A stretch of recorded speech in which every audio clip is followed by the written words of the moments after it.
Hello dear students, welcome back to my channel and your channel's Physics SPC work energy and power का एक question. Body A of mass 4m moving with speed u collide with another body B of mass 2m at rest. देखो मैं इसका diagram बना रखा है। ये A body है, इसका मास 4m है और ये स्पीड u से मूव कर रही है। ये दूसरी बॉडी है, इसका मास 2m है और ये रेस्ट में और ये इससे कोलाइड कर रही है। कौन सा? The collision is head on and elastic in nature. After the collision, the fraction of energy lost by colliding body of A is। तो मैंने एज्यूम कर लिया कि लास्ट कोलिजन होने के बाद इस बॉडी की वेलोसिटी v1 है और ये वाली बॉडी की वेलोसिटी v2 है। तो इसको करने का एक तरीका ये है कि आपको v1 और v2 का इलास्टिक कोलिजन में फॉर्मूला याद होना चाहिए। अगर वो याद नहीं है तो फिर दूसरा तरीका भी है। दूसरा तरीका यह है कि आप एक बार इलास्टिक कोलिजन में मोमेंटम कंजर रहता है तो मोमेंटम कंजर करिए, और दूसरी बार Newton law of experimental law of impact वाला फॉर्मूला लगाइए और उन दोनों से दो इक्वेशंस बनेंगे और v1 v2 को सॉल्व करिए। ठीक है, चलो मैं आपको करके दिखाता हूँ।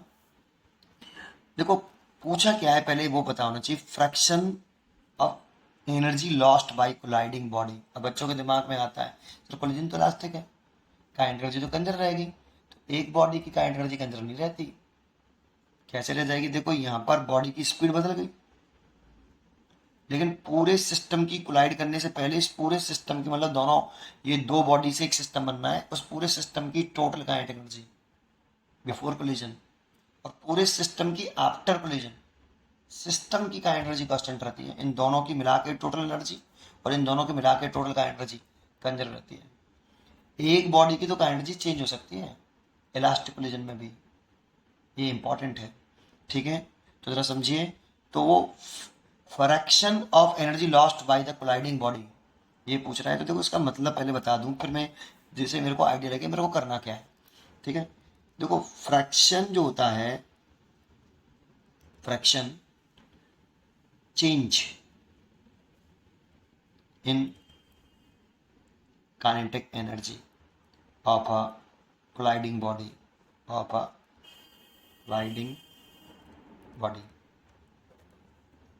तो जंतु यहाँ पे फ्रैक्शन होने में वो बोल रहा है एनर्जी में लॉस्ट की बात कर रहा है, तो मतलब इसकी एनर्जी का एनर्जी ज़्यादा रही होगी, कोलाइड करने के बाद इसकी का एनर्जी कम हो गई होगी। तो इनिशियल की ज़्यादा है और फाइनल की कम है। तो देखो पहले तो हम लिखेंगे चेंज इन काइनेटिक एनर्जी, ऊपर लिखते हैं। चेंज कैसे निकालते हैं? तो फाइनल माइनस इनिशियल। लेकिन हमेशा फ्रैक्शन कभी पूछे तो हमेशा ज़्यादा वाले में से कम वाला एनर्जी घटाते हैं, और इनिशियल ज़्यादा है और फाइनल वाली कम। तो पहले आप चेंज इन काइनेटिक लिखिए, पहले इनिशियल लिखिए काइनेटिक एनर्जी, और ए बॉडी की पूछिए। किसकी पूछिए? कोलाइडिंग बॉडी ऑफ ए। इसीलिए केवल ए की लिखेंगे, बी में मन नहीं जाएंगे। तो kinetic energy eight kinetic energy of body A initial हो गई टकराने बिफोर कोलिजन वाली, और इसकी काइनेटिक एनर्जी लेट कर लेता हूँ, काइनेटिक एनर्जी आफ्टर कोलिजन ए डैश है। तो ये हो गया change in kinetic energy of A. Before collision हो गई है और आफ्टर कोलिजन हो गई है, इसे चेंज इन काइनेटिक एनर्जी। जब भी फ्रैक्शन कहे तो उसमें हम इनिशियल काइनेटिक एनर्जी का डिवाइड करते हैं। किसका? इनिशियल काइनेटिक एनर्जी डिवाइड कर देते हैं। ऊपर हमेशा चेंज इन काइनेटिक लिखते हैं, अगर जो बड़ा होगा उसमें उसको लिखेंगे, नीचे हमेशा इनिशियल पे करेंगे। तो उसको बोलते हैं fraction change in kinetic energy of colliding body. जानते हो जब percentage change in kinetic energy निकाला जाए तो इस fraction change in kinetic energy में 100 का मल्टीप्लाई कर देते हैं। अगर हम इसमें 100 का मल्टीप्लाई करते हैं तो percentage change in kinetic energy निकल आएगी कोलाइडिंग बॉडी ऑफ ए। ये इंपॉर्टेंट, इस बात को समझो पहले। अब इसमें कुछ नहीं है, अगर आपको ये समझ में आ गया तो इसका मतलब मेरे को निकालना क्या है ये बात मालूम पड़ गई। बिफोर कोलिजन ए की काइनेटिक एनर्जी निकालनी है और आफ्टर कोलिजन ए की काइनेटिक एनर्जी निकालनी है, और यहाँ पुट कर देनी है। उसी को fractional change in kinetic energy of colliding body कहेंगे। कोलाइडिंग बॉडी ए की बात कर रहा है यहाँ पे ए, तो इसीलिए ए का ही लिखा है सारा। हाँ, पूरे सिस्टम की काइनेटिक एनर्जी कांस्टेंट रहेगी, बच्चे काइनेटिक एनर्जी तो चेंज होगी नहीं, बॉडी की तो चेंज होगी, सिस्टम की नहीं चेंज होगी। चलिए आगे बढ़ते हैं, अब कैसे करें। अब मेरा एम है बस केवल इस वेलोसिटी को निकालना, क्योंकि यही नहीं मालूम, ये तो मैंने लेट करी है v1 और ये भी मैंने लेट की है v2। अब कैसे करें? तो यहाँ पर हम जानते हैं कि इसमें मोमेंटम कंजर रहता है, तो हम क्या कर दें, according to conservation of linear momentum. अगर आपको फॉर्मूला डायरेक्टली याद हो स्पीड का v1 after after collision last collision में, तो वो लगा सकते हो। ठीक है, तो कैसे करें, तो बिफोर कोलिजन मोमेंटम लिखेंगे, momentum of system, momentum of system before collision. Momentum भी सिस्टम का कांस्टेंट रहता है before collision, equal to momentum of system, इस पर ध्यान दो, सिस्टम का कोलिजन कांस्टेंट रहता है, momentum of system after collision. ठीक है, मैं शॉर्टकट में लिख सकता था पी आई बराबर पी एफ। ठीक है, तो इसमें मोमेंटम लिखते हैं पहले इनिशियल, तो मास इनटू स्पीड, तो मास है 4m और स्पीड है u, और ये लिखें, इसको कुछ ऐसे बना दें जैसे कन्फ्यूजन ना हो।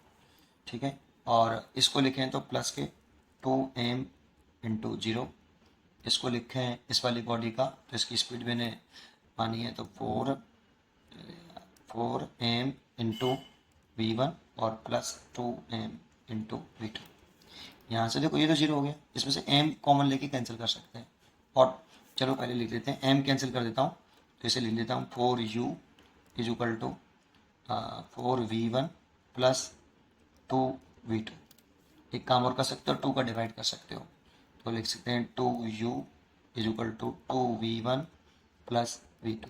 ये इक्वेशन नंबर 2 बन गई।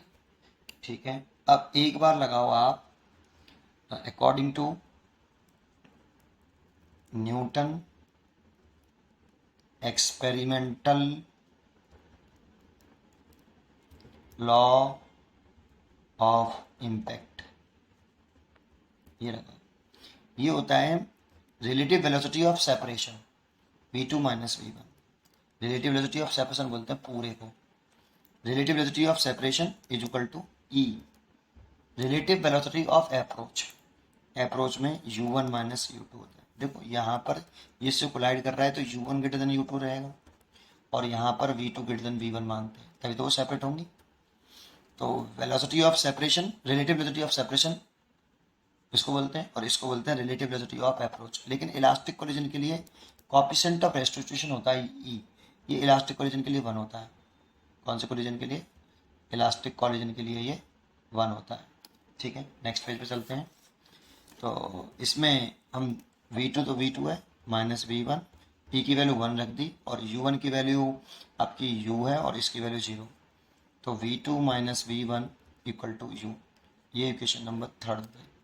अब इन सेकंड और थर्ड को आप सॉल्व कर लीजिए, तो देखो ये लिख रहा है आपका 2v1 plus v2 equal to 2u, ये इक्वेशन नंबर 2 है। अगर इन दोनों को सॉल्व करूँ तो देखो आपका मेरे को क्या करना पड़ेगा,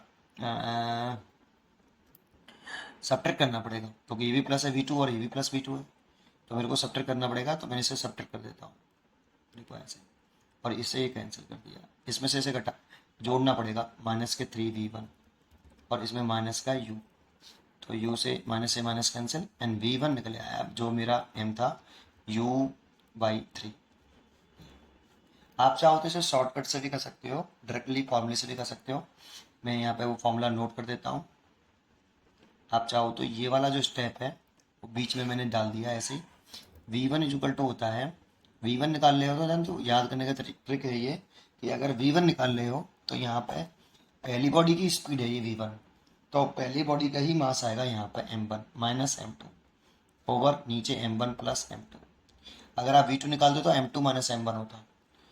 दूसरी बात, ये v1 निकाल रहे हो तो यहाँ पे u1 आएगा प्लस, आगे लिखेंगे तो 2m2 u2 over m1 plus m2। तो अगर आपको ये वाला फॉर्मूला याद होता डायरेक्ट, अगर ये डायरेक्ट फॉर्मूला याद होता तो आप यहाँ पर m1 m2 और u1 u2 की वैल्यू पुट करके डायरेक्टली v1 निकाल सकते थे। ये हमेशा वैलिड नहीं है, ये इलास्टिक कॉलिजन के लिए, हेड ऑन इलास्टिक कॉलिजन तभी लगा सकते हो आप इसको, ऐसा नहीं कि कभी भी लगा दो। हेड ऑन इलास्टिक कॉलिजन के लिए आप ये फॉर्मूला अप्लाई कर सकते हो। ठीक है, चलिए आगे बढ़ते हैं। हमारा एम क्या था, काइनेटिक एनर्जी निकालना, तो हम काइनेटिक एनर्जी निकाल लेते हैं। इसीलिए kinetic energy of A before collision, before collision निकालें तो kinetic energy at A is equal to half, पहली बॉडी का मास कितना है बेटा, 4m, 4m मास है, इसीलिए लिखेंगे 4m, और स्पीड कितनी निकाली, u1 कितना है, u है, u स्क्वायर। तो ये kinetic energy equal to half m b square लिखा है मैंने, 2 से 2 काट दिया, 2m u स्क्वायर हो गया। और देखो बी की तो काइनेटिक एनर्जी 0 होगी, लेकिन देखो यहाँ 0 है लेकिन यहाँ बढ़ गई है, तो देखो इसकी बढ़ रही है और इसकी घट रही है, बट पूरे सिस्टम की कांस्टेंट रहेगी, है ना। तो एंड मैं अब काइनेटिक एनर्जी निकालूँ बॉडी की, and kinetic energy of A after collision, after collision ये निकालूँ तो काइनेटिक एनर्जी आफ्टर कोलिजन मैंने ए डैश मानिए, डैश मानिए, डैश कितनी, एक ही निकाल रहा हूँ बेटा, तो मास तो 1/2, मास तो 4m ही है, लेकिन स्पीड v1 थी, और v1 की वैल्यू मैंने निकाल ली है u/3, इसीलिए ये हो गए, देखो 2 से तो 2 कट गया, 2m, और v1 की वैल्यू पुट करूँ तो u²/9। तो देखो काइनेटिक एनर्जी पहले कितनी थी, बिफोर कोलिजन 2m², और आफ्टर कोलिजन एक ही, पूरे सिस्टम की नहीं है बेटा, एक ही काइनेटिक एनर्जी लॉस हुई है ना, और लॉस हुई है तभी तो पूछ रहा है। After the collision of the fraction of energy lost by the colliding body A, तो fraction of energy lost by colliding body A ये निकालना है। तो काइनेटिक एनर्जी ए की before collision, kinetic energy A की आफ्टर कोलिजन, इसको बोलेंगे lost of energy, इसको, या चेंज इन डिक्रीजिंग एनर्जी बोल सकते हो, लेकिन फ्रैक्शन कह रहा है इसीलिए इसमें इनिशियल काइनेटिक एनर्जी का डिवाइड करेंगे, और परसेंटेज कहता है तो 100 का मल्टीप्लाई करते हैं, ठीक है। तो ए की काइनेटिक एनर्जी कितनी है भाई, 2mu² माइनस इसकी वैल्यू कितनी है, 2/9mu² डिवाइड बाई 2mu²।